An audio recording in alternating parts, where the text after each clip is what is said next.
விண்ணெல்லாமும் நீதுதான் வாழ்த்து பாடுது, மண்ணெல்லாமும் அருளில்தான் நாளும் வாழுது.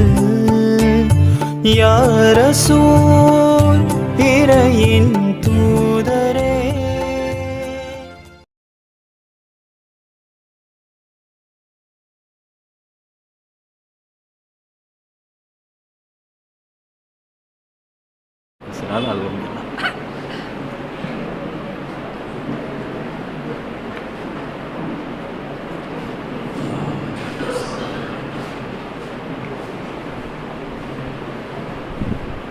नहमदुहु व नुसल्ली अला रसूलिहिल करीम,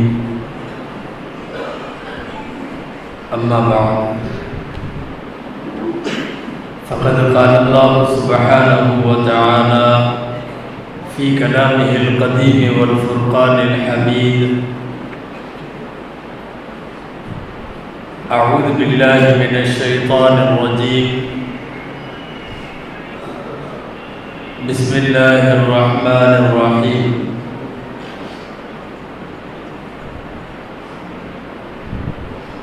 वक़ाल अल्लज़ीन ऊतुल इल्म वैलकुम सवाबुल्लाहि खैरुन लिमन आमन व अमिल सालिहा वला युलक़्क़ाहा इल्ला अस्साबिरून।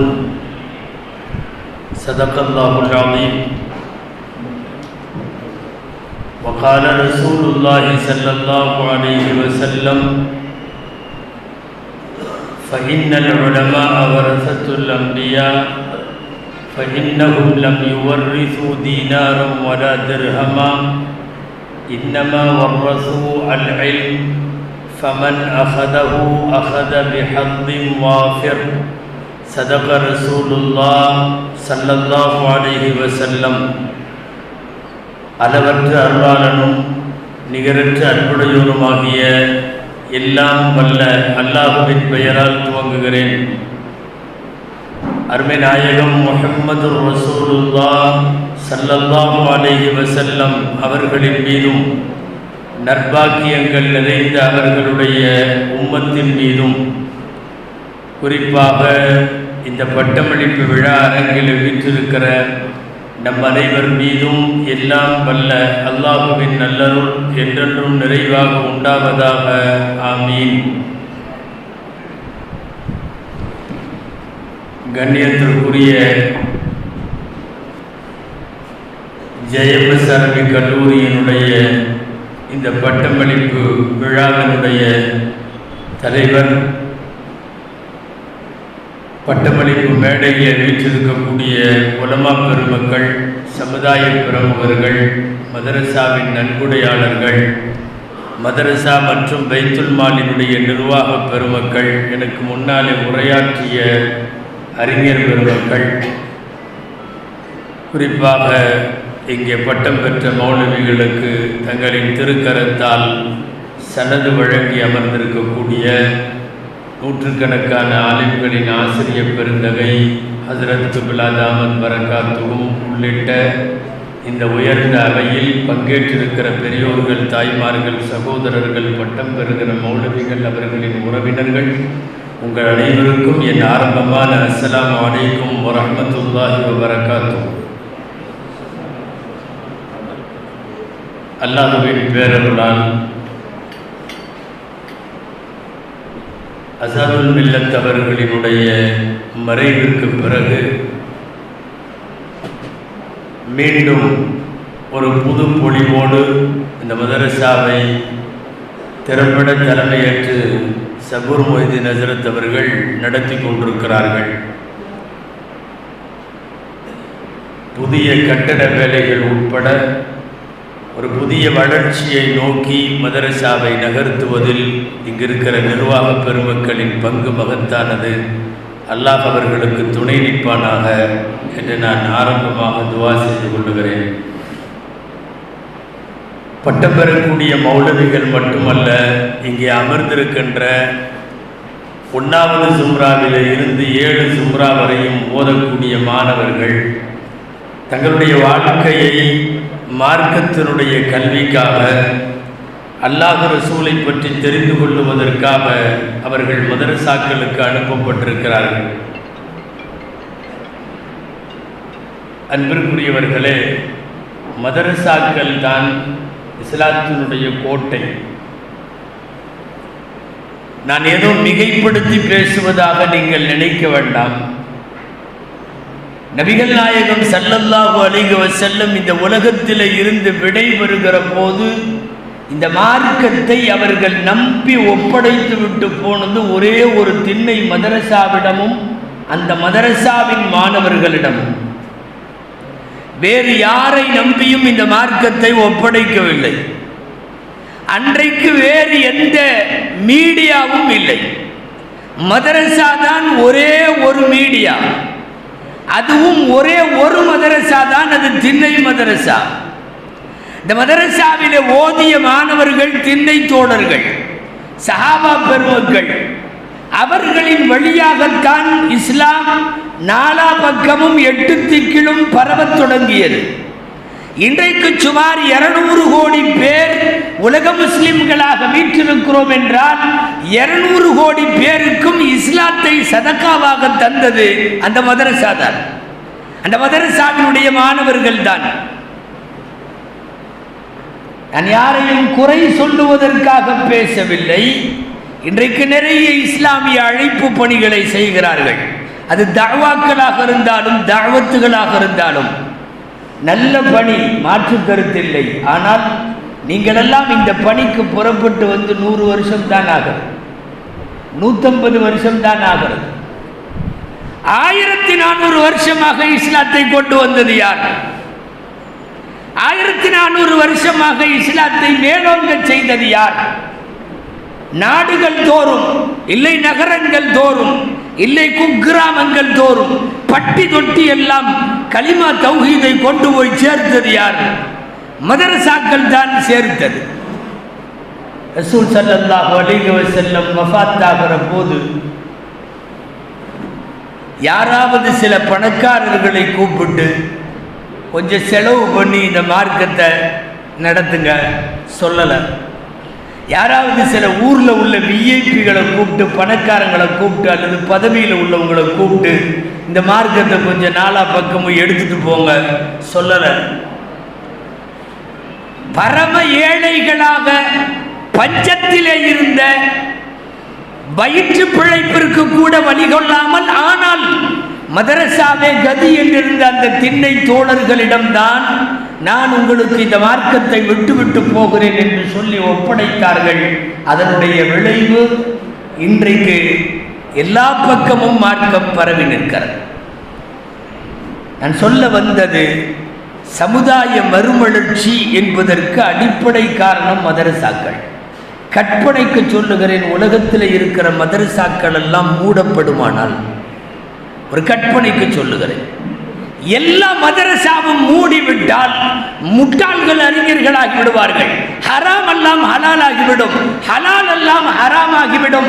மார்க்கத்தின் வரைமுறைகள் அப்பட்டமாக மீறப்படும். மக்களை மார்க்க பாதையில இருந்து அவர்கள் விலகி செல்லுகிற தூரம் ரொம்ப குறைந்துவிடும். ஒவ்வொரு நகரத்திலும் அல்லாஹ் அதற்குத்தான் மதரசாக்களை வைத்திருக்கிறார். இதே மதுரையில் இப்போது 4-5 அரபிக் கல்லூரிகள் முதலாக தோன்றியவைகள். இங்கே இருக்கக்கூடிய மதரசாக்கள், குறிப்பாக இந்த ஜேஎம்எஸ் அரபிக் கல்லூரி, இதற்கு பின்னாலே இதிலிருந்து பிரிந்த, இதன் உருவாக்கத்தில் இருந்து வெளியேறியவர்களாலும் மற்றவர்களாலும் நிறைய மதரசாக்கள் துவங்கப்பட்டன. எல்லா மதரசாக்களையும் சொல்லுகிறேன், மதரசாக்கள் கோட்டைகள். முதல் மதரசா மக்காவில உருவானது. மதரசாவே இல்லை, நமக்குன்னு எந்த இடமும் இல்லை, ஓதறக்கும் இல்லை, ஓதி கொடுக்கறக்கும் இல்லை. ரசூல் ஸல்லல்லாஹு அலைஹி வஸல்லமுக்கு கவலை. ஒரு 16 வயசு பையன், அவருக்கு அர்கம்னு பேர், அர்கம் இப்னு அர்கம். தந்தை பெயரும் மகன் பெயரும் ஒரே பெயர். அர்கமுடைய மகன் அர்கம் எந்திரிச்சார், அல்லாஹ்வின் தூதரை, எங்கள் வீட்டை நீங்கள் எடுத்துங்க, வகி வந்தால் எங்களுக்கு ஓதி காட்டுகிற இடமாக, காஃபிர்களுக்கெல்லாம் தாருல் நதுவா என்ற ஒரு ஆலோசனை கூடம் இருப்பது போல் தாருல் அர்கமாகிய என் வீட்டை நான் அல்லாஹ்விற்காக தருகிறேன் என்று சொன்னார். நாயகம் அடுத்த நாளே அந்த வீட்டுக்கு குடி போய் விட்டார்கள். அதாவது மார்க்க அலுவல் அங்கே நடக்க தொடங்கியது. இஸ்லாமிய ஆய்வாளர்கள் எழுதுகிறார்கள், உலகத்தில் தோன்றிய முதல் மதரசா தாருல் அர்கம். அந்த மதரசா தான் ஹம்சா ரலியல்லாஹு அன்ஹு இஸ்லாத்தில் சேர வந்தது அந்த வீட்டில். உமர் ரலியல்லாஹு அன்ஹு இஸ்லாத்தில் இணைந்தது அந்த வீட்டில். வகியை நாயகம் ஓதி காட்டியதும் அந்த வகியை சஹாபாக்கள் மனப்பாடம் செய்து கொண்டதும் மாறி மாறி குர்ஆனை போதிக்கிற கல்வி கூடமாக, கடைக்கூடமாக, மார்க்கத்தின் பிரச்சார கூடமாக அன்றைக்கு இருந்தது தாருல் அர்கம் என்கிற மதரசா. மக்காவிலே ஒரு தாருல் அர்கம், மதீனாவிலே ஒரு திண்ணை மதரசா. மக்காவிலே சற்றேறக்குறைய 11 வருஷங்கள் அந்த ஒரு மதரசா தான். ஆயிரக்கணக்கான வசனங்கள் அந்த மதரசாவிலே தான் உண்டானது. அதற்கு பிறகு இரண்டாவது மதரசா மதீனாவினுடைய சுஃபா மதரசா. திண்ணை தோழர்கள் திண்ணையிலேயே இருப்பார்கள். அவங்கள்ட்ட காசு பணம் இல்லை, அவர்களுக்கு பிழைப்பு இல்லை. சரி, என்ன வேலை செய்வார்கள்? காலையிலிருந்து நைட்டு வரையும் ரசூலுல்லாஹ் ஓதி கொடுத்ததை ஓதுவார்கள். இன்றைக்கும் அந்த வேலை தான் செய்கிறோம். மதரசாக்களில் யாராவது நான் பிஸ்னஸுக்கு போகிறேன் வந்து ஓதிக்கிறேன் அனுமதி இல்லை. 24 மணி நேரமும் இங்கே இருந்து ஆசிரியர்கள் போதிப்பதை ஓத வேண்டும், மனப்பாடம் செய்ய வேண்டும், கற்க வேண்டும், ஆய்வு செய்ய வேண்டும், ஆய்வை சமர்ப்பிக்க வேண்டும், சொல்ல வேண்டும். இலக்கண இலக்கியத்தில் இருந்து குர்ஆன் ஹதீஸினுடைய விரிவுரைகள் வரைக்கும் எல்லாவற்றையும் படிக்க வேண்டும். சுஃபாவினுடைய ஜெராக்ஸுகளாகத்தான் இன்றைக்கு வரையும் உலகத்தில் மதரசாக்கள். அது மதீனா வீதியின் திண்ணை, இது வரிச்சியூருடைய திண்ணை. வித்தியாசம் அவ்வளவுதான், மொத்தத்தில் திண்ணை தான். நீங்கள் எல்லாம் திண்ணை மதரசாவினுடைய மாணவர்கள் தான். உங்களுக்கு கட்டணமெல்லாம் கொஞ்சம் புதுசாக கட்டுறதா இருக்காங்க. இந்த இப்போ கூட கட்டிட்டு இருக்கிறாங்க. அடுத்த வருஷம் வந்து சீட்டு கீழே இருக்காது, இதுக்கு காங்கிரீட்டு கீழே ஜல்சா நடக்கும்னு வேற சொல்கிறாங்க. அல்லாஹ் கபூல் செய்வானாக. இங்கே வந்திருக்கிற யாராவது உள்ளத்தில் உதவி செய்ய வேண்டும் என்ற எண்ணத்தை அல்லாஹ் போடுவானாக. சில பேர் இருக்காங்க, நம்மளால் செய்ய முடியுங்கிற கெப்பாசிட்டியில் உள்ளவங்க. சில பேர் இருக்காங்க, நம்ம அவங்கள்ட்ட சொன்னால் வாங்கி கொடுக்கலாமே அப்படிங்கிற மாதிரி கெப்பாசிட்டியில் உள்ளவங்க. அந்த மாதிரி இங்கே அதிக பேர் இருக்காங்க. ஒன்று கொடுக்கறக்கா இருந்தாலும் மனசு வேணும், சொல்லி கொடுக்கறக்கா இருந்தாலும் மனசு வேணும். சில பேர் நாம ஏன் போய் சொல்லணும்னு இருப்பாங்க. ரசூலுல்லாஹ்வுடைய ஹதீஸ், மந்தல்ல அலா கைரி அத்தாலு அலல் கைரி கஃபாயிலிஹி. ஒரு நல்லதை யாராவது அறிவிச்சு கொடுத்தா அதை செஞ்சவர் மாதிரி. ஆமாம், ஒருத்தர்கிட்ட பணம் இல்லை, அவர் சொல்கிறாரு இன்னொருத்த போங்க கிடைக்கும், அவர்கிட்ட வேணால் நான் சொல்கிறேன், ஏதாவது ஒரு ஸ்டெப் எடுத்து வைக்கிறார்ல, நன்கொடைய கொடுத்த நன்மை அவருக்கு இருக்கான். இங்கே மேடையில் உட்கார்ந்துருக்கிறவங்களுக்கெல்லாம் நான் குறிப்பாக சொல்லிக் கொள்ளுகிறேன். இன்ஷா அல்லாஹ் நடைபெறுகிற கட்டடத்தை இறைவன் விரைவாக முடித்து தருவானாக. எங்கெங்கிருந்தெல்லாம் உதவி கரங்கள் நீள வேண்டுமோ அல்லாஹ் அந்த கரங்களை நீட்டுவானாக. கேட்க வேண்டிய கடமைக்கு கேட்டுறோம். நீங்கள் ஒன்றும் வசூல் பண்ணுறாருன்னு நினச்சிக்க வேணாம். இந்த ஊரில் சொல்லுவாங்க, ஆட்டிட்டு போகிற கையை நீட்டிட்டு போவோம், போட்டால் போடட்டும், போடலைன்னா போகுது, என்ன இப்படி ஆட்டணும், இப்படி நீட்டணும். ஆட்டிட்டு போகிற கையை நீட்டிகிட்டே போவோம், கொடுக்குறவங்க கொடுக்கட்டும். பொதுவாக ஒன்று நான் இந்த சபையில் பதிவு செய்வேன், அல்லாவுக்கோ ரசூலுக்கோ பள்ளிவாசலுக்கோ மதரசாவுக்கோ பிச்சை எடுப்பது கேவலம் அல்ல. என் சொந்த விஷயத்தை சொல்லி எனக்கு உதவி செய்யுங்கன்னு கேட்பது கேவலம். அப்படி உள்ளவர்கள் முகத்தில் சதை இல்லாமல் மறுமையிலே எழுப்பப்படுவார்கள். அது பிச்சை, அது கௌரவ பிச்சை அல்ல, அது மோசமான பிச்சை. ஆனால் அல்லாவுக்கு கொடு, ரசூலுக்கு கொடு, பள்ளிவாசலுக்கு கொடு, மதரசாவுக்கு கொடு, எத்தீம்கானாவுக்கு கொடு என்று மார்க்கத்திற்காக கையெழுந்துகிற பிச்சை உண்மையா அதுதான் கௌரவமான பிச்சை. அது அல்லாஹ் ரசூலுக்கு உகந்த பிச்சை. அந்த மாதிரியெல்லாம் பிச்சை எடுக்கலைன்னா இங்கே நிறைய மதரசாவே நடந்திருக்காது, நிறைய பள்ளிவாசலே உருவாயிருக்காது. ஒரு 5-6 வருஷத்துக்கு முன்னாடி இந்த பட்டமளிப்பு விழாவிலேயே நான் சொன்ன மாதிரி எனக்கு ஞாபகம். அது எப்படி உங்களுக்கே தெரியும் அப்படின்னு கேட்குறீங்களா? இப்போவெல்லாம் யூடியூப்பில் போட்டு நம்ம பயானை நானே ஒரு தடவை கேட்டு தான் வர்றது. நிறைய ஜல்சாக்களுக்கு போகிறப்போ போன வருஷம் இங்கே என்ன பேசுனேன்னு நமக்கு தெரியுறதில்லை. அதனால் என்ன பண்ணுறதுன்னா நம்ம பயானம் முதல்ல நம்ம கேட்குறது. போன வருஷம் ஜேஎம்எஸில் நம்ம என்ன பேசணும் பேசிட்டு கேட்டுட்டு வந்துட்டு அதையெல்லாம் விட்டுட்டு வேறு ஏதாவது பேசுறது. அதையே திரும்ப பேசினா மாணவர்களே எடுத்து கொடுத்துருவாங்க. நம்ம பிள்ளைகளே என்ன செய்வாங்கன்னா இதை எடுத்து. அதனால் சொல்லுகிறேன், ஒரு 5-6 வருஷத்துக்கு முன்னாடி இங்கே சொல்லியிருக்கோம், ஜாமிஉல் அஸ்ஹர் அரபிக் கல்லூரி இருக்கிறது. ஜாமிஉல் அஸ்ஹர் எகிப்திலே கைரோவிலே இருக்கக்கூடிய உலகத்தின் தலைச்சிறந்த மிகப்பெரிய அரபிக் கல்லூரி. அரபிக் கல்லூரினா ஆலிம்கள் மட்டுமல்ல, உலகத்தில் இருக்கிற எல்லா படிப்பும் அங்கே இருக்கிறது. என்னென்ன படிப்போ எல்லாம் இருக்கிறது. அஸ்ஹர்ல 5 லட்சம் பேர் மாணவர்கள். 5 லட்சம். உடனே உங்கள் சிந்தனை எங்கே போகும்னு எனக்கு தெரியும். 5 லட்சம் பேர்த்துக்கு சாப்பாடு எப்படி போடுவாங்க? மைண்ட் வாய்ஸ் கேட்குது. 5 லட்சம் பேர், சுமார் 12,000 பேர் பேராசிரியர்கள், 12,000 உஸ்தாதுங்க. நம்மள்கிட்ட 12 உஸ்தாதை நகர்த்துறதுக்குள்ளேயே பெரிய பாடு. 1ஆம் தேதி ஆனால் சம்பளம் கொடுக்கறதுக்குள்ள 12,000 பேர். சரி, எங்கே காசு, எங்கே வசூல் நடக்குது? எந்த பள்ளிவாசலில் சும்மா வசூல் பண்ணுறாங்க? எங்கே போய் ரம்ஜான் வசூல் பண்ணுறாங்க? ஒன்றும் இல்லை. பின்ன என்ன நடந்தது தெரியுமா? ஒரு காலத்தில் நிறைய பேர் அஸ்ஹர் மதரசாவுக்குன்னு வகுப்பு எழுதி வச்சாங்க. அது ஒரு நேரத்தில் ஃபேமஸ் ஆச்சு. எந்த அளவுக்கு ஃபேமஸ் தெரியுமா? மௌத்தா போகிறவங்க பூரா அவங்க சொத்துல கொஞ்சம் பையனுக்கு பிள்ளைக்கெல்லாம் எழுதிட்டு ஒரு பார்ட் அஸ்ஹருக்கு எழுதிடுவாங்க. அஸ்ஹருக்கு வகுப்பு எழுதுவது என்பது அன்னைக்கு குடும்பங்களில் ஃபேமஸ் ஆயிடுச்சு.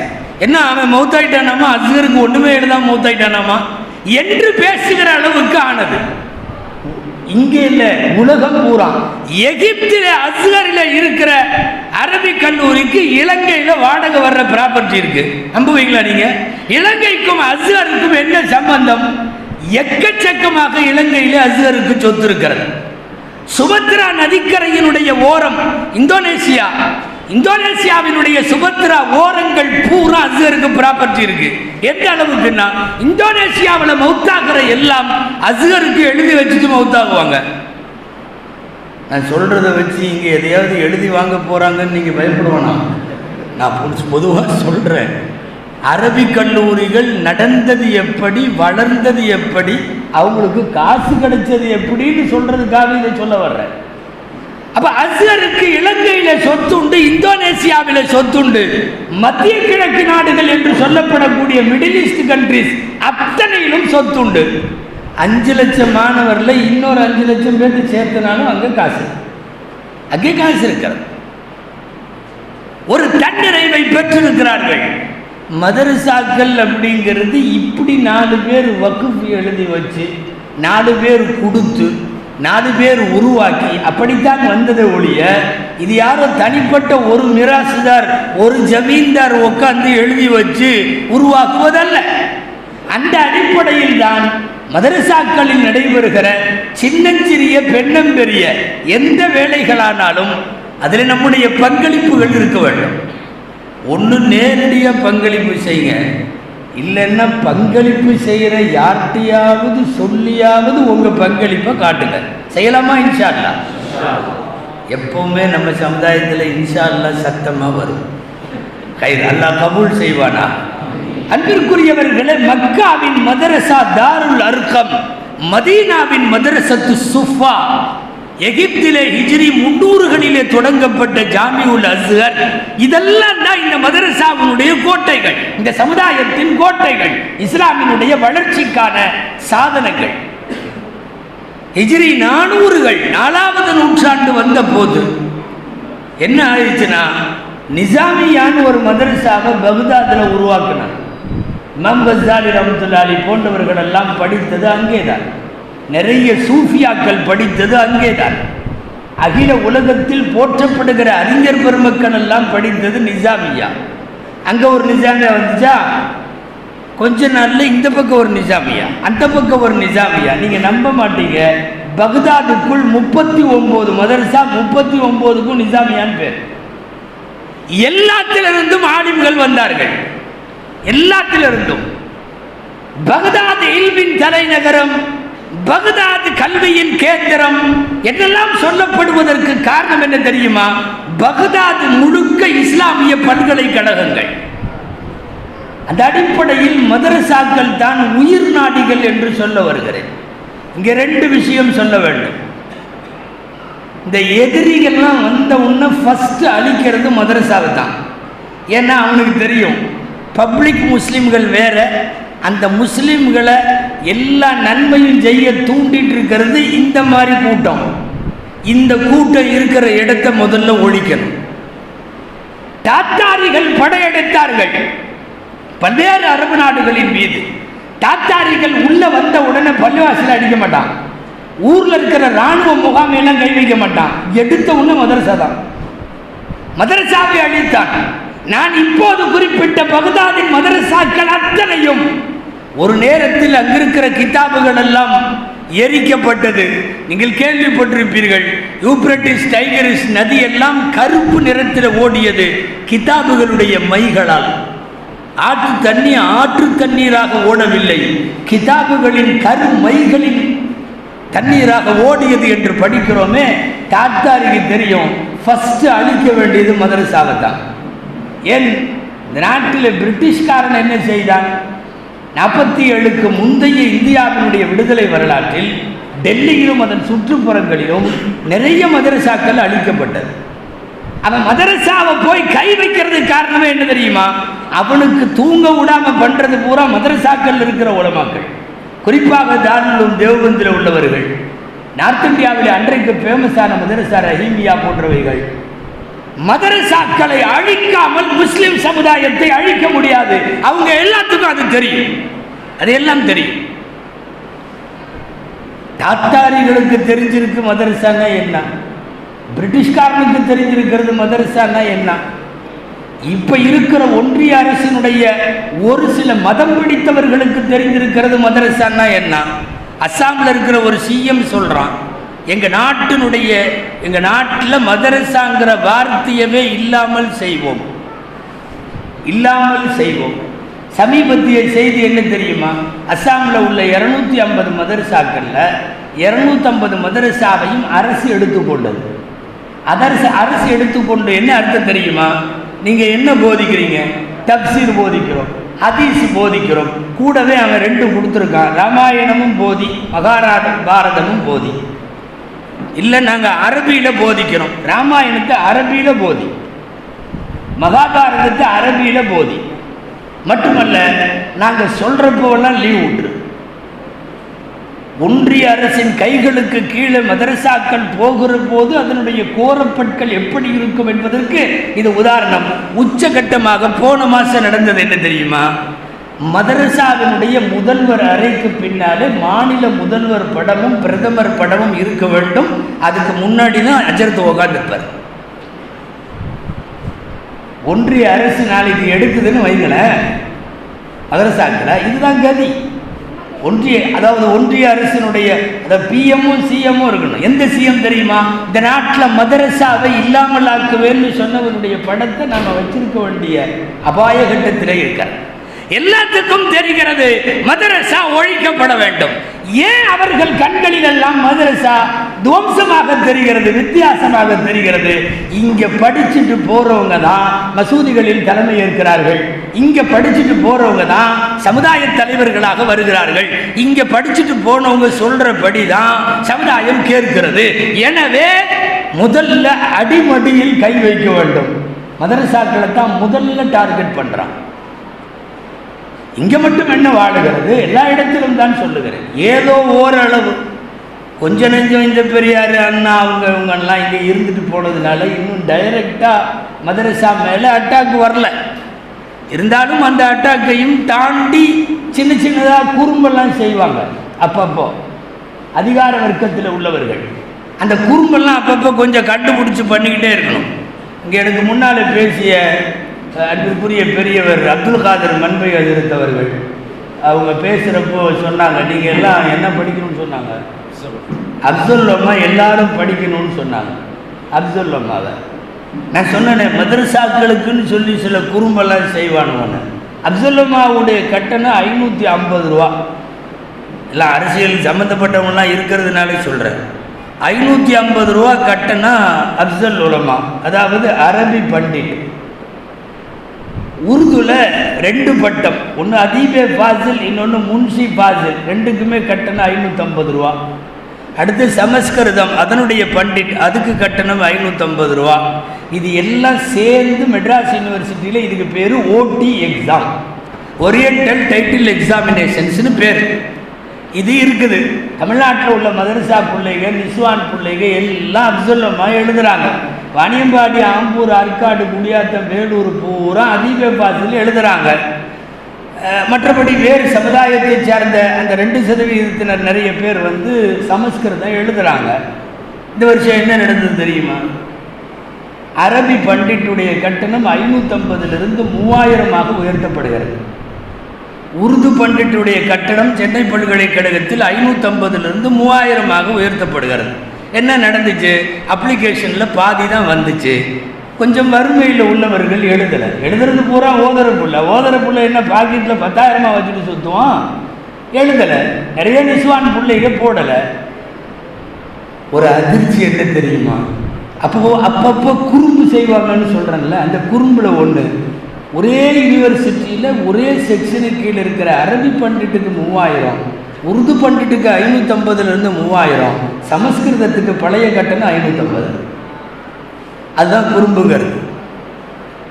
நல்ல வேளை இங்கே கொஞ்சம் திராவிட மாடல் சட்டமெல்லாம் இருக்கிறதுனால ஒரு 10 நாளைக்கு முன்னாலே சிஎம் அவர்கள் சிறுபான்மை இனத்தவர்களை எல்லாம் கூப்பிட்டு கோரிக்கை என்னன்னு கேட்டாங்க. அதில் அனைத்து இஸ்லாமிய அமைப்புகள், உலமாக்கள் தலைவர்கள் எல்லாரும் கலந்துக்கிட்டோம். உலமாக்களின் சார்பாக அல்லாஹ் எனக்கு கொடுத்தா வாய்ப்பு. நான் போய் 12:05 மணி, இந்த நேரம் 12:05க்கு நான் பேசுகிறேன். மெட்ராஸ் யூனிவர்சிட்டியில் அரபிக் கல்லூரிகளுக்கு எதிராக ஒரு நிலைப்பாடு இருக்கிறது. அரபி பண்டிட்டுகளின் கட்டணத்தை இப்படி உயர்த்தியவர்கள் ஒரே டைட்டிலுக்கு கீழே இருக்கிற சமஸ்கிருதத்துக்கு உயர்த்தவில்லை, இதற்கு உயர்த்துகிறார்கள்னு சொன்னது 12:05க்கு. 12:30க்கு சிஎம் அங்கே உட்கார்ந்துட்டு எல்லாத்தையும் நோட் பண்ணவர் 12:30க்கு அறிவிக்கிறார், உயர்த்தப்பட்ட கட்டணத்தை நான் ரத்து செய்கிறேன். தேதி முடிஞ்சு போச்சுன்னு சொன்னோம், எக்ஸ்ட்ரா தேதி தருகிறேன், 550 திரும்ப கட்டுங்க சாத்தியப்பட்டது. இந்த உலமாக்கள்லாம் எங்கேயாவது படிச்சுட்டாங்கன்னா பிரச்சனை அப்படிங்கிறதும் தெரியும் அந்த விஷமிகளுக்கு. இவ்வளவு நாள் மௌலவி ஆலிம் பட்டம் பெற்றவர்கள் கரஸில் எம்ஏ பண்ணுவாங்க. எம்ஏ அரபி, எம்ஏ மாடர்ன் அரபி, அதாவது எழுதி போட்டுடலாம், நம்ம பரீட்சைக்கு மட்டும் போய் எழுதிக்கலாம். அப்படி நிறைய பேர் எம்ஏ பண்ணாங்க. நாங்களாம் என்ன டெய்லி போயா எம்ஏ பண்ணோம்? நாங்களாம் எம்ஏ பண்ணதும் அப்படி தான், கரஸில் தான் பண்ணோம், பரீட்சைக்கு மட்டும் போனால் போதும். இது என்ன இந்த அஜர்த்துமார்க படித்து பட்ட வாங்குறானோ நினைச்சானோ என்னமோ கட் பண்ணி விட்டான். நேரடியாக 2 வருஷம் படித்தால்தான் எம்ஏ, இல்லாவிட்டால் இல்லைன்னு சொல்லிட்டான். முதல்வருடைய கவனத்தில் அதையும் வைத்தோம். ஆளுங்கள் படிப்பதற்கு தோதுவாக இருந்த எம்ஏ படிப்பை கரஸில் தராமல், டிஸ்டன்ஸ் எஜுகேஷனில் தராமல் ரெகுலர் படிப்புக்கு வர சொல்லுகிறார்கள். இதனால் உலமாக்களாகிய நாங்கள் சிரமப்படுகிறோம்னு சொன்ன உடனே 12:30க்கு அந்த அறிவிப்பும் வந்துருச்சு. வர்ற வருஷத்திலிருந்து எம்ஏ டைரக்டாக இனிமேல் டிஸ்டன்ஸ்லையும் தரப்படும். நான் சொல்ல வந்தது, தமிழ்நாட்டில் இருக்கிறதுனால கொஞ்சம் நெஞ்சம் தப்பிச்சிட்டோம். மற்றபடி இன்றைக்கு இருக்கக்கூடிய ஒன்றிய அரசின் சில கண்கள், துவேஷமான கண்களுக்கு மதரசா தப்பாக தெரிகிறது. அஸ்ஸாம் முதல்வருக்கு தெரிகிறது, அன்றைக்கு தாத்தாரிகளுக்கு தெரிந்தது, பிரிட்டிஷ்காரங்களுக்கு தெரிந்தது. நான் மதரசா ரொம்ப முக்கியம்னு என்னமோ நம்ம சமுதாயத்துக்கு மட்டும் தெரியல. பிரச்சனை தான், தெரிய வேண்டியது நம் சமுதாயத்திற்கு. நம்ம என்ன நினைக்கிறோம்னா, ஏதோ வந்தாங்களா ஒரு 500 ரூபாய் கொடுப்போம், நம்ம வீட்டில் விசேஷமா ஒரு தேக்கு சாப்பாடு அனுப்புவோம். இந்த லெவல்ல மாத்திரம் பார்க்கிற மதரசாக்கள் குறித்த பார்வை மாற வேண்டும். உங்களுக்கு பிரம்மாண்டமான கட்டடங்களும் கல்லூரிகளும் பெருசா தெரியலாம், நான் அதை குறை சொல்லுவதாக நீங்கள் நினைக்க வேண்டாம். நான் உண்மையை உரத்து சொல்லுகிறேன். படைப்பினங்களை பற்றி, படிப்புகளை பற்றி அங்கே இருக்கிற கல்லூரிகள் பாடம் நடத்துகிறது. நாங்கள் படைத்தவனை பற்றி நடத்துகிறோம். படைத்தவனை பற்றி நடத்துகிறோம். வேற எவனும் நடத்த மாட்டான். படைத்தவனை பற்றி எவனும் சொல்லி தர மாட்டான். ரசூலை பற்றி எவனும் சொல்லி தர மாட்டான். நாங்கள் மட்டும்தான் சொல்லி தருவோம். 1400 வருஷமா எங்களுடைய மந்திரமே காலல்லா என்பதும் கால ரசூலுல்லா என்பதும் அந்த ரெண்டு தான். நீ என்ன ஓதினாய் என்று எந்த ஆலிமிடமும் கேளுங்கள், இந்த 2 வார்த்தை தான் வரும். அதனால் தான் அவர்கள் தங்கள் எல்லா பயானிலும் இந்த 2 வார்த்தையை தான் தொடங்குவார்கள். காலல்லா ஒன்று, கால ரசூலுல்லா ஒன்று. உலகத்தில் இருக்கிற படிப்பாளிகள் அல்லாஹ்வை பற்றி எல்லாம் சொல்லி தர மாட்டாங்க. அவர்கள் நியூட்டனை பேசுவார்கள், அவர்கள் கலீலியோவை பேசுவார்கள், அவர்கள் சாக்ரட்டிஸை பேசுவார்கள், ஆர்க்கிமிடிஸை பேசுவார்கள், அரிஸ்டாட்டிலை பேசுவார்கள், எல்லாம் பேசுவாங்க. அல்லாஹ் ரசூலை பேசுகிற கல்விக்கூடங்கள் இதுதான். எங்களுக்கு இன்னொரு தைரியம் என்ன தெரியுமா? ரொம்ப ஊர்ஜிதமான உறுதியான விஷயத்தை மட்டும்தான் நாங்கள் ஓதுவோம். எங்கள்கிட்ட உள்ளது எல்லாமே ஊர்ஜிதமான விஷயம். போன வருஷம் அப்படி சொல்லிட்டோம், மார்க்க சட்டம், இந்த வருஷம் கொஞ்சம் மாற்றிங்க அப்படின்னு எல்லாம் சொல்ல மாட்டோம். சொல்லவும் முடியாது. சொன்னால் சமுதாயமே அடிச்சு போடும். ஊர்ஜிதமானவைகள் மட்டும்தான். நீங்கள் உலகத்தில் இருக்கிற எந்த கல்வி கூடத்துக்கு வேண்டாலும் போங்க, இன்னைக்கு ஒன்று சொல்லுவான், நாளைக்கு மாற்றுவான். ஒரு நேரத்தில் உலகம் தட்டை, அப்புறம் உலகம் உருண்டை, அப்புறம் முட்டை வடிவம், அதுக்கு முன்னாடி செவ்வக வடிவம், என்னென்னமோ சொல்றான். உலகம் மௌத்தா போறக்குள்ள இனி எப்படி எல்லாமே மாறுமோ. மாறி வரும் கல்விகள் இங்கே போதிக்கப்படாது. அல்லாஹ் சொல்ற மாதிரி அவங்களுக்கெல்லாம் ஆலகும் பிஹி மின் இல்மின் இல்லத்தி வஅத், வெறும் எண்ணங்களை வைத்துக் கொண்டிருக்கிறார்கள் அவர்கள், இல்மி இல்லை. ஆலகும் பிஹி மின் இல்மி. இங்கே அல்லாஹ் ரசூலை பற்றிய ஞானமெல்லாம் இங்கே போதிக்கப்படுகிறது. எதை ஓதினாலும், ஒரு ஆளும் எதை சொன்னாலும், அவர் சொன்னது எங்க இருக்கிறதுன்னு ஒரு நூலை பிடிச்சிட்டு போனீங்கன்னா போய் அங்கே ரசூலுல்லாஹ் இருப்பார்கள்.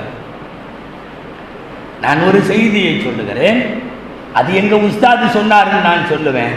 பிடிச்சிக்கிட்டே போனீங்கன்னா அங்கே இமாம் ஷாஃபியோ அபூ ஹனீஃபா ரஹ்மத்துல்லாஹி, அதுக்கு முன்னாடி போனீங்கன்னா அங்கே ஒரு அபூ ஹுரைரா, அதுக்கு முன்னாடி போனீங்கன்னா அங்கே எம்பெருமான் ஸல்லல்லாஹு அலைஹி வஸல்லம் உட்கார்ந்துருப்பார்கள். ஸல்லல்லாஹு அலைஹி வஸல்லம் உட்கார்ந்து சொல்கிறாங்கன்னாவே பின்னாடி ஜிப்ரீலும் அல்லாஹும் இருக்கிறார்கள் என்று அர்த்தம். இன் ஹுவ இல்லா வஹ்யுன் யூஹா. எனவே பேசுவதெல்லாம் அல்லாஹுவை பற்றிய ஞானத்தை போதிக்கிற கலைக்கூடங்கள் தான் மதரசாக்கள். எனக்கு முன்னாடி உள்ள மௌலவி சஹாதி ஒரு மௌலவி சொன்னார், காசு பணங்களை எல்லாம் விடுவோம், அது ஒன்றும் பெருசு இல்லைன்னாரு. உண்மை அதுதான். காசு பணமெல்லாம் இல்லைன்னாலும் கூட அல்லாஹ் வைத்திருக்கிற மரியாதையும் வேற. பெரும்பாலும் பட்டமளிப்பு விழாக்களிலே சொல்லுவது உண்டு, ஆலிம்சாவை மட்டும்தான் அவர் ஆலிம்சாங்கிறதுக்காக வந்து பார்த்துட்டு போகிறார். மகரிப் நேரம் வருவார், என்னங்க ஆச்சியார், சும்மா உங்களை பார்த்துட்டு முசாவா பண்ணிட்டு போகலான்ட்டு வந்தேன் அப்படின்னு முசாவா பண்ணிட்டு போயிடுவார். யாரும் முசாவா பண்ணுறதுக்காக ஒரு டாக்டர்கிட்ட போகிறதில்ல. சும்மா பார்த்துட்டு போகலான்னு வந்தேன்னு ஒரு வக்கீல்கிட்ட யாரும் போகிறதில்ல. பேஷண்ட்டாக இருக்கிறவங்க டாக்டர்கிட்ட போவாங்க, வீடு கட்ட வேண்டியவங்க இன்ஜினியர்கிட்ட போவாங்க, கேஸு பிரச்சனை உள்ளவங்க லாயர்கிட்ட போவாங்க. நான் வேணும்னா இப்படி சொல்கிறேனே, இன்றைக்கி சாயந்தரம் 7 மணிக்கு நல்ல ஒரு ஸ்பெஷல் டாக்டர் சிட்டியில் கன்சல்டன்ட் டைமில் உட்காந்துருப்பார். உள்ளே போங்க, என் நம்பர், சும்மா உங்களை பார்க்கலான்ட்டு வந்தேன், நீ லூஸ் ஆம்பார். ஏங்க அவர் அதைத்தாங்க கேட்பார், நீ லூஸ் ஆம்பார், சும்மா பார்த்துட்டு போகிறேங்கிற நகரு அடுத்த பேஷண்ட்டை விட உள்ள ஒரு இன்ஜினியரோ லாயரோ நம்ம போய் சும்மா பார்த்துட்டு போகிறதுக்கெல்லாம் போக முடியாது. இந்த உலகம் ஆலிம்களை மட்டும்தான். எங்கே வந்தீங்க?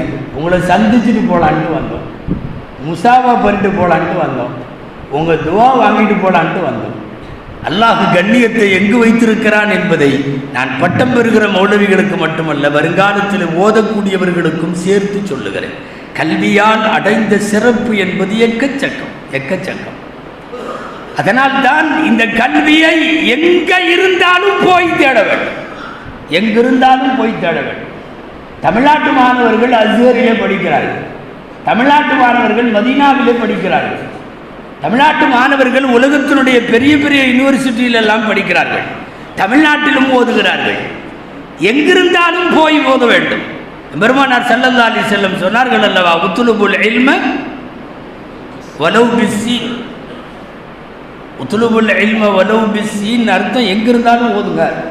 உத்லுபுல் இல்ம வலவ் பிஸ்ஸீன் நாம் எப்படி அர்த்தம் வைக்கிறோம்?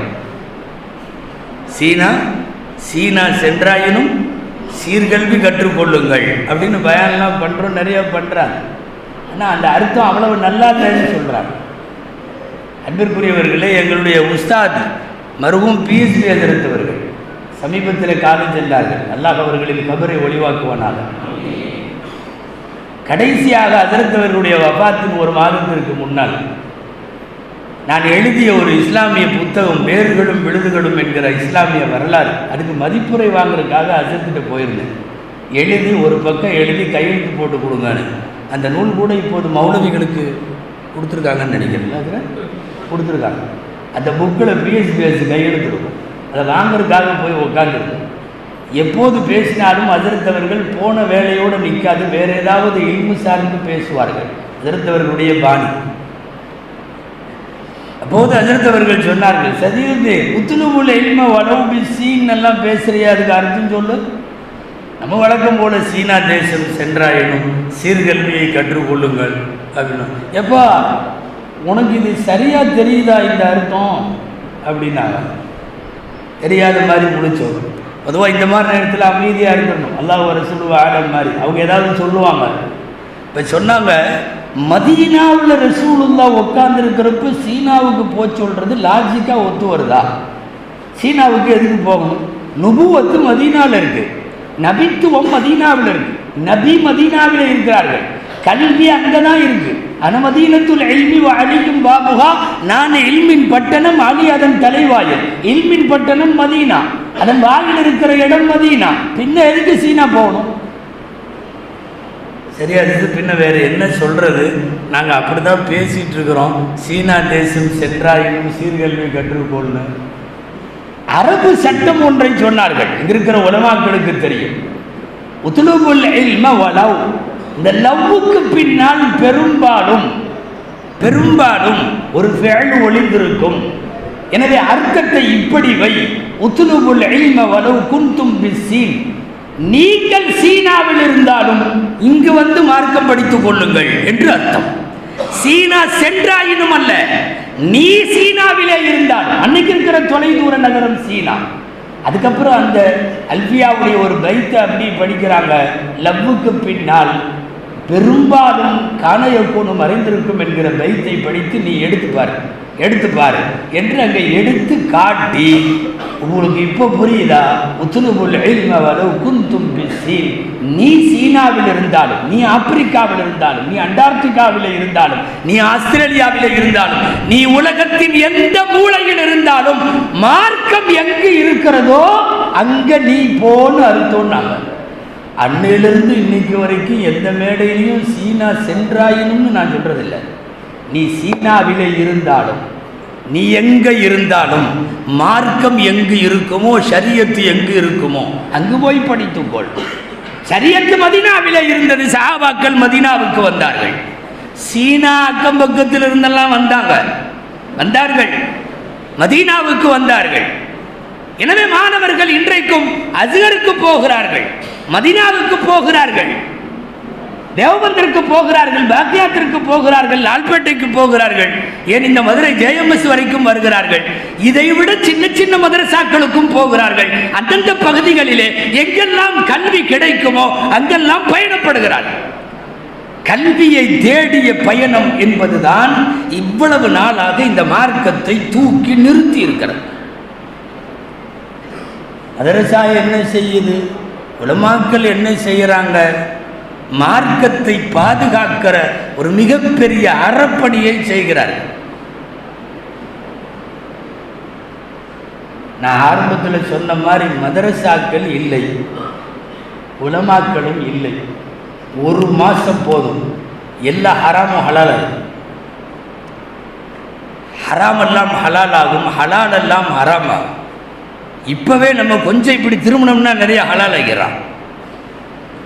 இந்த மல்டி லெவல் மார்க்கெட்டிங் அப்படி இப்படி, அது கூடுமா இது கூடுமா, இந்த இன்சூரன்ஸு நான் இவ்வளோ கொடுக்குறேன் அவ்வளோ வாங்குறேன், நான் டாலரை $1 இவ்வளோக்கு வாங்கினேன், 2 நாள் கழித்து அது விலையேறிடுச்சுன்னா நான் இவ்வளோக்கு விற்கிறேன்னு என்னென்னமோ சொல்கிறான்.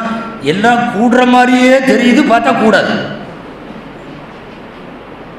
சில பேர்லாம் அப்படித்தாங்க. நம்மள்கிட்ட வந்து பேசுகிற பேச்சில் அவனே முஃப்தி மாதிரி பேசுவான். இப்படி அப்படியே சொல்லி கூடுந்தானே கூடுந்தான்றோம். நம்மளும் பார்த்தா ஹராம். அது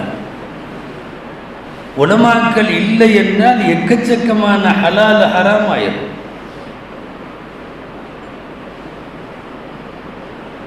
நான் உங்கள்கிட்ட இதுக்கு முன்னாடி சொன்னதில்லைன்னு நினைக்கிறேன். ஒரு செய்தி,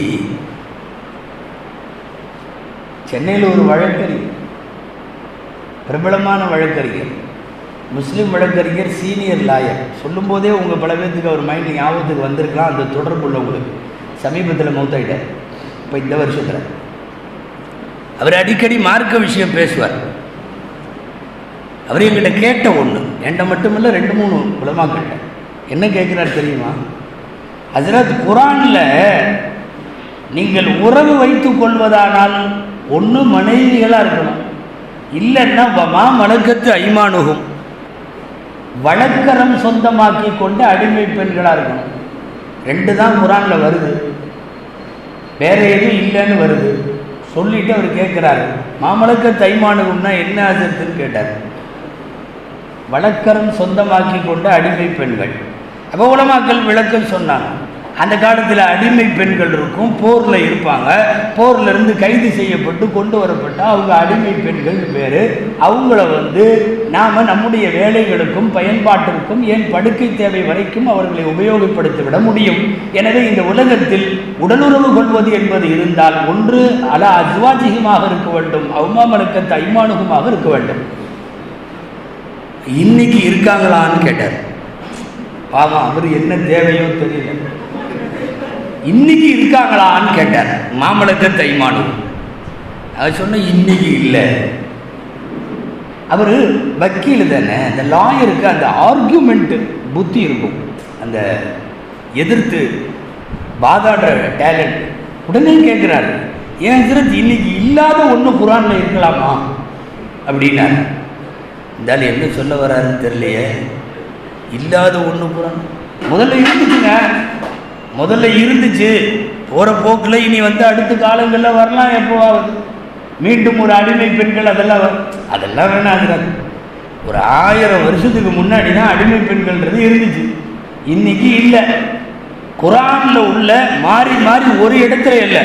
மாமலக்க தைமானுங்கிறது குரானுடைய வழிநெடுகிலும் வருது, வழிநெடுகிலும் வருது. அத்தனை இடத்துலையும் வர்ற ஒன்று அமல்ல எல்லாம் கிடையாது, ஆனால் குரானில் இருக்குதுன்னு சொல்றது நமக்கு ஒரு கேவலமாக தெரியுதா இல்லையான்னு இருந்தாலும் இன்னமும் சொல்ல வர்றாருன்னு மட்டும் நமக்கு விளங்குது. சரி சொல்லுங்க, இப்போ என்ன பண்ணலாங்கிறீங்க? இல்லை, என்னுடைய அபிப்பிராயம் ஒன்று உங்கள்கிட்ட சொல்கிறேன், நீங்கள்லாம் கலந்து பேசி முடிவு பண்ணுங்க. இது என்ன, இது நம்ம வீட்டு விவகாரமாக கலந்து பேசி முடிவு பண்ணுறது? சரியத்துடைய விஷயம், அது குரான் ஆயிடுச்சு, இருந்தாலும் கலந்து பேசி முடிவு பண்ணுங்கிறானேன்னு சொல்லிட்டு என்ன சொல்லுங்க. இல்லை, நம்ம வீட்டில் வேலைக்கார பெண்கள்லாம் இருக்காங்கல்ல, அவங்கள மாமலக்க தைமானுகும்ல சேர்த்துட்டா என்ன? அதாவது வழக்கரம் சொந்தமாக நம்ம தான் சம்பளம் கொடுக்குறோம், வழக்கரம் சொந்தமாக்கி கொண்ட அடிமைகள் நம்ம தான் சம்பளம் கொடுக்குறோம். அதோட ஸ்கூலு படிப்பு, அதோட பிள்ளைகளோட அது இதுக்கு நல்லது கெட்டது எல்லாம் நம்ம தான் பார்க்குறோம். அதனால் வேலைக்கார பெண்கள்னு வச்சுக்கிட்டா அப்போ என்ன அர்த்தமாகும் தெரியுமா? நீங்கள் மனைவியர்களை புழங்கிக் கொள்ளலாம், அல்லது உங்கள் வீட்டில் வேலை செய்யும் பெண்களை இருக்கிறார். சரிங்க, வீட்டில் வேலை செய்கிற பொம்பளைக்கும் புருஷன் ஒருத்தன் இருப்பான்லங்க. இல்லை, கணவன் இல்லாத விதவை பெண்கள், கணவன் மௌத்தான பெண்கள், இவங்களையெல்லாம் வேலைக்கு சேர்த்து அவங்களையெல்லாம் மாமலக்க தைமானும். நீங்கள் இப்போதைக்கு போயிட்டு வாங்க, இன்ஷா அல்லாஹ் நான் உங்களுக்கு ஃபோன் பண்ணுறேன் அப்படின்னு சொல்லி ஆளை அனுப்பிச்சுட்டா தொடர்ந்து 3 வாரம் ஞாயிற்றுக்கிழமை அவருக்கு ஞாயிற்றுக்கிழமை தான் பெரும்பாலும் பேசுறதுக்கு டைம் கிடைக்கும், கோர்ட் இல்லாத நாள். தொடர்ந்து 3 வாரமாக ஃபோன் பண்ணுறார், ஃபோன் பண்ணிக்கிட்டே இருந்தார். அதற்கு அந்த வழக்கரம் சொந்தமாக்கினது இது என்ன கரண்டா இதுட்டு வச்சிடறது. ஆரம்பிக்கிற போலாம் வழக்கரம் பார். நான் சொல்றது எதுக்கு தெரியுமா? ஜஸ்ட் இப்படி திருமணிங்கன்னா நிறைய ஹராம ஹலராகி விட்டுருவானு. ஆகாததெல்லாம் ஆகுமாகிவிடும், ஆகுமானதெல்லாம் ஆகாமலாகிவிடும். என்ன செய்கிறது மதரசாக்கள், என்ன செய்கிறார்கள் உலமாக்கள்னா, இருக்கிற மார்க்கத்தை வளர்ப்பதிலே கூட நாங்கள் கொஞ்சம் சுணக்கமாக இருக்கலாம், ஆனால் இருப்பதை இருக்கிறவாறு பாதுகாக்க வேண்டும் அல்லவா, அந்த வேலையை தான் செஞ்சுட்டு இருக்கிறோம் மதரசாக்கள் என்பது.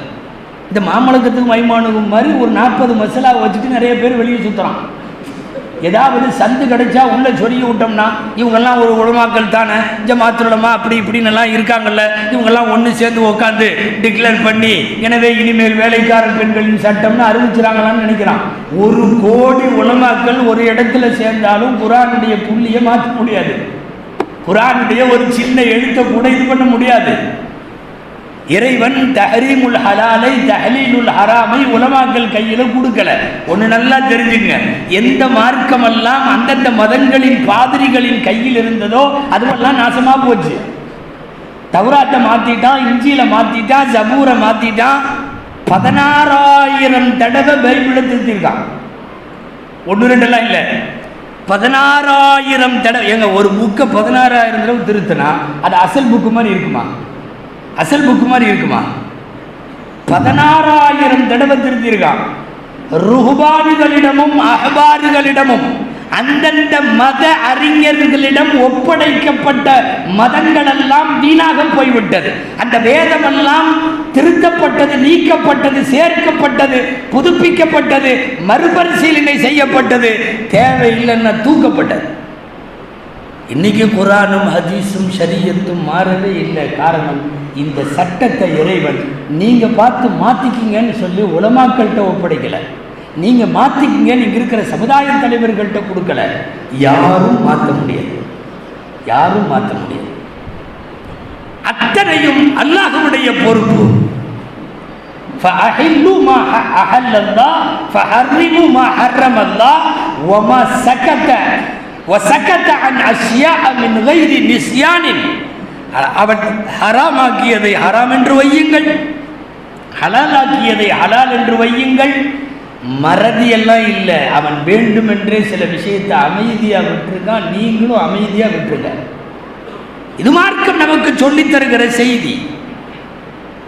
நம்ம ஏமாந்தோம்னா நிறையா மசாலாவை இப்போவே நிறைய மசாலா கேட்குறாங்க. சில பேர்லாம் நம்ம சும்மா இருந்தோம்னா மசாயில் கேட்க வருவாங்க. அஜர்த்து வேலையில்லாமல் உட்காந்துருக்கிற மாதிரி இருக்குது, வா ஏதாவது ஒன்று கேட்போம். சும்மாவாவது அவனுக்கு தேவையும் இல்லை ஒன்றும் இல்லை, சும்மாவாவது சும்மா உட்காந்துருக்காரு அஜர்த்து, என்னமாவது ஒன்று கேட்போம். அஜர்த்து இது கூடுமா அப்படின்னு சில பேர் வாயை கிளறதுக்குன்னே வருவான்.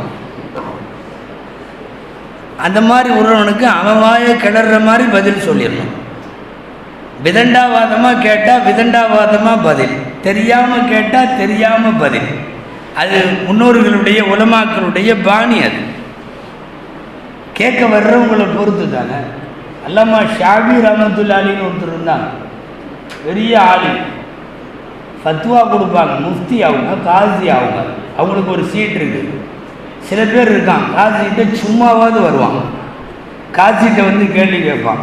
காசின்னு ஒன்று ஞாபகம் வருது, இவங்க மதுரை மாவட்ட காசியாக நம்ம சபூர் மொய்தீன் வச்சுருக்காங்க. நான் அவங்களுக்கும் சேர்த்து தான் சொல்கிறேன்.